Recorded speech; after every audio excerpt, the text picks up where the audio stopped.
আজকের বাংলা খবরে আপনাদেরকে স্বাগতম। শেখ হাসিনার নেতৃত্বেই গড়ে উঠবে স্মার্ট বাংলাদেশ। রাষ্ট্রপতি মোহাম্মদ শাহাবুদ্দিন বলেছেন, ডিজিটাল বাংলাদেশ বাস্তবায়নের পথ ধরেই প্রধানমন্ত্রী শেখ হাসিনার নেতৃত্বে গড়ে উঠবে উন্নত সমৃদ্ধ স্মার্ট বাংলাদেশ। রাষ্ট্রপতি মোহাম্মদ শাহাবুদ্দিন বলেন, জাতির পিতার কন্যা হওয়া সত্ত্বেও ছোটবেলা থেকেই শেখ হাসিনার জীবনযাপন ছিল সহজ সরল সাদামাটা। দেশের মানুষের অধিকার আদায়ের সংগ্রামে বঙ্গবন্ধু কারাভোগকালে তিনি বঙ্গমাতার সহযোদ্ধা হিসেবে আগলে রাখতেন ছোট ভাই বোন সহ পরিবার পরিজনকে। তার চলার পথ কখনো কুসুমাস্তীর্ণ ছিল না। ১৯৭৫ সালের ১৫ই আগস্ট কালরাতে তার পিতা বঙ্গবন্ধু শেখ মুজিবুর রহমান স্বাধীনতা বিরোধী ঘাতক চক্রের হাতে সপরিবারে নির্মমভাবে নিহত হন। শহীদ হন মা শেখ ফজলাতুন্নেসা মুজিব, ভাই শেখ কামাল, শেখ জামাল, শিশু শেখ রাসেল সহ অনেক আপনজন। শেখ হাসিনা ও তার বোন শেখ রেহানা সে সময় তৎকালীন পশ্চিম জার্মানিতে অবস্থান করায় প্রাণে বেঁচে যান। মা, বাবা, ভাই সহ আপনজনদের হারানোর বেদনা বুকে ধারণ করে তাদের পরবর্তী ৬ বছর লন্ডন ও দিল্লিতে চরম প্রতিকূল পরিবেশে নির্বাসিত জীবন কাটাতে হয়। ২০০৪ সালের ২১ আগস্ট বঙ্গবন্ধু এভিনিউতে গ্রেনেড হামলা সহ বহুবার তার উপর হামলা হয়েছে। মহান আল্লাহর অশেষ রহমতেই প্রতিবার তাকে এসব বিপদ থেকে রক্ষা করেছে। ১৯৮১ সালের ১৪-১৬ ফেব্রুয়ারি অনুষ্ঠিত বাংলাদেশ আওয়ামী লীগের জাতীয় কাউন্সিল অধিবেশনে শেখ হাসিনার অনুপস্থিতিতেই তাকে সর্বসম্মতিক্রমে বাংলাদেশ আওয়ামী লীগের সভাপতি নির্বাচিত করা হয়, যা ছিল আওয়ামী লীগের একটি সঠিক ও যুগান্তকারী সিদ্ধান্ত। নানা চড়াই উতরাই পেরিয়ে স্বজন হারানোর বেদনা বুকে নিয়ে ১৯৮১ সালের ১৭ মে তিনি স্বদেশ প্রত্যাবর্তন করে গণতন্ত্র পুনরুদ্ধারের আন্দোলন শুরু করে। এরই ধারাবাহিকতায় ৯০-এর গণ আন্দোলনের মাধ্যমে স্বৈরাচারের পতন হয়, বিজয় হয় গণতন্ত্রের, প্রতিষ্ঠা পায় মানুষের গণতান্ত্রিক অধিকার, শুরু হয় গণতন্ত্র আর উন্নয়নের পথে বাংলাদেশের অগ্রযাত্রা। ১৯৯৬ সালের ১২ জুন সাধারণ নির্বাচনে বাংলাদেশ আওয়ামী লীগ বিপুল ভোটে জয়লাভ করে এবং শেখ হাসিনার নেতৃত্বে সরকার গঠিত হয়। এ সময় ঐতিহাসিক পার্বত্য শান্তি চুক্তি এবং প্রতিবেশী ভারতের সঙ্গে গঙ্গা পানি বন্টন চুক্তি স্বাক্ষরিত হয়।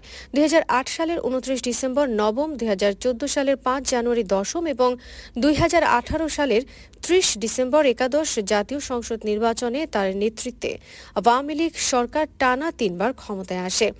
এ সময় বঙ্গবন্ধু হত্যার বিচারের রায় কার্যকর সহ যুদ্ধাপরাধীদের বিচার কার্যক্রম শুরু এবং রায়ের বাস্তবায়ন, সমুদ্রে বাংলাদেশের ন্যায্য অধিকার প্রতিষ্ঠা ও ভারতের সঙ্গে দীর্ঘদিনের অমীমাংসিত স্থলসীমানা নির্ধারণ তথা ছিটমহল বিনিময় চুক্তি সম্পাদিত হয়। শেখ হাসিনার হাত ধরেই আইনের শাসন প্রতিষ্ঠা ও অর্থনৈতিক মুক্তি অর্জনের পথে এগিয়ে যায় দেশ। বাংলাদেশ আজ স্বল্পোন্নত দেশ থেকে উন্নয়নশীল দেশের কাতারে উন্নীত হয়েছে। প্রধানমন্ত্রীর যোগ্য নেতৃত্ব, সাহসিকতা, বলিষ্ঠ পদক্ষেপ এবং যুগোপযোগী সিদ্ধান্ত গ্রহণের ফলে বাংলাদেশ সরকারের নিজস্ব অর্থায়নে নির্মিত পদ্মা সেতু আজ উত্তাল পদ্মার বুকে জাতির গৌরবের প্রতীক হয়ে দাঁড়িয়ে আছে। তিনি আমাদেরকে বিশ্ব দরবারে আত্মবিশ্বাসের সাথে মাথা উঁচু করে দাঁড়ানোর সাহস এনে দিয়েছেন। পদ্মা সেতুর সফল বাস্তবায়নের পথ ধরেই Karnaphuli tunnel, metro rail, Rooppur পারমাণবিক বিদ্যুৎ কেন্দ্রের মতো বৃহৎ প্রকল্পসমূহ সমাপ্তির পথে। দেশের মানুষের ভাগ্যোন্নয়নে তিনি অবিরাম সংগ্রাম করে যাচ্ছেন। গৃহহীনদের জন্য বাসস্থানের ব্যবস্থা, সর্বজনীন পেনশন পদ্ধতি চালুসহ জনকল্যাণে বিভিন্ন পদক্ষেপ দেশের মানুষের আর্থসামাজিক অবস্থায় ইতিবাচক পরিবর্তন নিয়ে আসছে। দেশকে জাতির পিতার স্বপ্নের সোনার বাংলায় পরিণত করতে তিনি রূপকল্প ভিশন ২০২১-এর সফল বাস্তবায়নের ধারাবাহিকতায় ভিশন ২০৪১ কর্মসূচি সহ বাংলাদেশ বদ্বীপ মহাপরিকল্পনা গ্রহণ করেছেন। ডিজিটাল বাংলাদেশ বাস্তবায়নের পথ ধরেই প্রধানমন্ত্রীর নেতৃত্বে গড়ে উঠবে উন্নত সমৃদ্ধ স্মার্ট বাংলাদেশ, ইনশাল্লাহ। আন্তর্জাতিক রাজনীতিতেও প্রধানমন্ত্রী শেখ হাসিনার সদর্প বিচরণ দেশের সম্মান ও মর্যাদাকে অনন্য উচ্চতায় প্রতিষ্ঠিত করেছে। সম্প্রতি শেষ হওয়া জি-20 সম্মেলন সহ আন্তর্জাতিক বিভিন্ন ফোরামে প্রধানমন্ত্রী শেখ হাসিনার গ্রহণযোগ্যতা দেশকে মর্যাদার আসনে উন্নীত করেছে। মিয়ানমার থেকে জোরপূর্বক বিতাড়িত ও নির্যাতিত লাখ লাখ রোহিঙ্গা জনগোষ্ঠীকে দেশে আশ্রয় দিয়ে তিনি বিশ্ব মানবতার ইতিহাসে এক উজ্জ্বল দৃষ্টান্ত স্থাপন করেছেন। এজন্য তিনি আন্তর্জাতিক অঙ্গনে মাদার অব হিউম্যানিটি অভিধায় ভূষিত হয়েছেন। জলবায়ু পরিবর্তনের নেতিবাচক প্রভাব মোকাবেলা, তথ্য প্রযুক্তি, নারীর ক্ষমতায়ন সহ দারিদ্র্য বিমোচনে অসামান্য অবদানের স্বীকৃতিস্বরূপ তিনি দেশি বিদেশি অনেক পুরস্কারে ভূষিত হয়েছেন। জাতিসংঘ জলবায়ু সম্মেলন COP26-এ তার নেতৃত্বে বাংলাদেশের দৃঢ় অবস্থান ও ভূমিকা বিশ্বে আমাদের মর্যাদা বৃদ্ধি করেছে। মুজিব বর্ষ, স্বাধীনতা ও বিজয়ের সুবর্ণ জয়ন্তী উপলক্ষে আয়োজিত নানাবিধ অনুষ্ঠানে প্রতিবেশী ও বন্ধু দেশসমূহের রাষ্ট্র ও সরকার প্রধানদের অংশগ্রহণের ফলে এসব দেশের সঙ্গে বাংলাদেশের সুসম্পর্ক ও সহযোগিতার ক্ষেত্র আরও সম্প্রসারিত হয়েছে।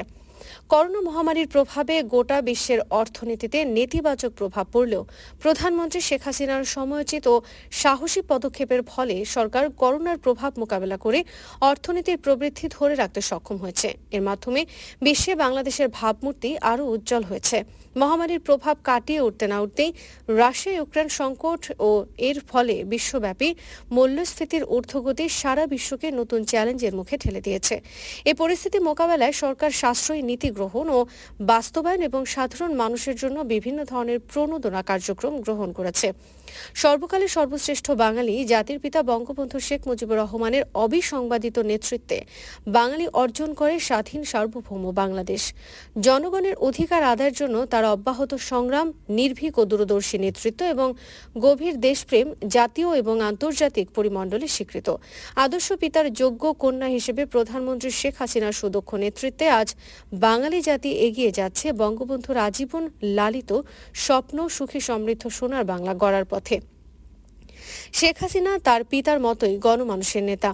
রাজনৈতিক প্রজ্ঞা, বিচক্ষণতা, গতিশীল নেতৃত্ব, মানবিক মূল্যবোধ দিয়ে শুধু দেশেই নন, বহির্বিশ্বেও তিনি অন্যতম সেরা রাষ্ট্রনায়ক হিসেবে নিজেকে প্রতিষ্ঠিত করেছেন।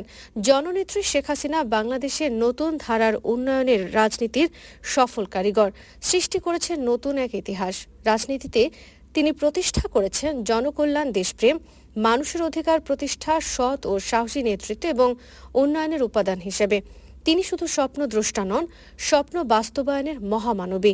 তিনি বাংলাদেশের উন্নয়নের সফল আলোকবর্তিকা। মহাকাশে উঠছে বঙ্গবন্ধু স্যাটেলাইট। আমরা সমুদ্র জয় করেছি।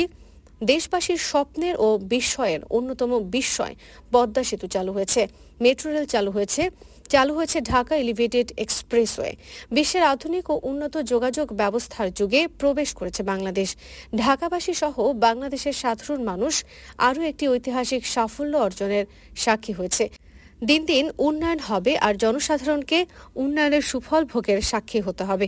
দীর্ঘমেয়াদী পরিকল্পনা, MGD অর্জন, SDG বাস্তবায়নের সফল প্রস্তুতি সহ শিক্ষা, স্বাস্থ্য, লিঙ্গ সমতা, কৃষিতে ব্যাপক উন্নয়ন, দারিদ্র্য সীমা হ্রাস, গড় আয়ু বৃদ্ধি, রপ্তানিমুখী শিল্পায়ন এবং বিশেষ অর্থনৈতিক অঞ্চল গড়ে তোলা, পোশাক শিল্প, ওষুধ শিল্প, রপ্তানি আয় বৃদ্ধি সহ নানা অর্থনৈতিক সূচক বৃদ্ধির প্রধানমন্ত্রীর দূরদৃষ্টি ও পরিশ্রমের ফসল।